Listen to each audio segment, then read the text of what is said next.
भारत एक ऐसा देश है जहां धर्म केवल पूजा पाठ तक सीमित नहीं है, बल्कि ये विचार, दर्शन और जीवन जीने की एक पूरी पद्धति है।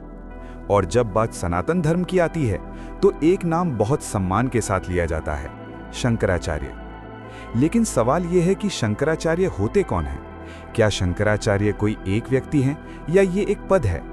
इनकी शुरुआत कहाँ से हुई और आज के समय में शंकराचार्य की भूमिका क्या है? आज इस वीडियो में हम शंकराचार्य को इतिहास, परंपरा और वर्तमान तीनों दृष्टि से पूरी गहराई में समझेंगे। शंकराचार्य शब्द दो शब्दों से मिलकर बना है, शंकर यानी भगवान शिव और आचार्य यानी गुरु या शिक्षक। अर्थात शंकराचार्य वे महान गुरु हैं जो भगवान शिव के ज्ञान और सिद्धांतों को समाज में स्थापित करते हैं।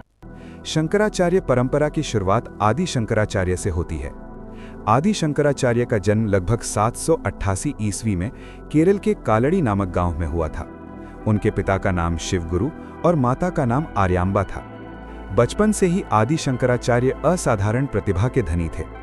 बहुत कम उम्र में उन्होंने वेदों, उपनिषदों और ब्रह्म सूत्रों का गहरा ज्ञान प्राप्त कर लिया था। कहा जाता है कि केवल 8 वर्ष की उम्र में उन्होंने संन्यास ले लिया और अपना पूरा जीवन सनातन धर्म की रक्षा और प्रचार के लिए समर्पित कर दिया।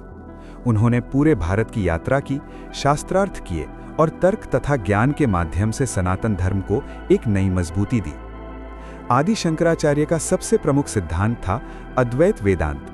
अद्वैत वेदांत का अर्थ है कि ईश्वर और आत्मा अलग नहीं है, जो आत्मा में है वही ब्रह्म है।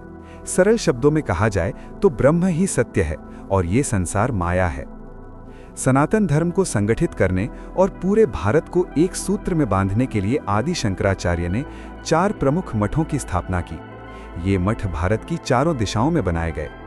उत्तर भारत में बद्रीनाथ के पास ज्योतिर्मठ, पश्चिम भारत में द्वारका का शारदा पीठ, पूर्व भारत में पुरी का गोवर्धन मठ और दक्षिण भारत में कर्नाटक का श्रृंगेरी मठ। इन चारों मठों के प्रमुख को शंकराचार्य कहा जाता है। अब सवाल उठता है कि शंकराचार्य को चुनता कौन है?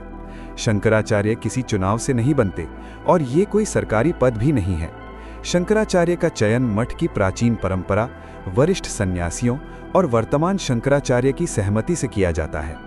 इसके लिए व्यक्ति का ब्रह्मचर्य का पालन करना, वेद और शास्त्रों का गहरा ज्ञान होना, सन्यासी जीवन जीना और सांसारिक लालच से पूरी तरह दूर रहना आवश्यक होता है।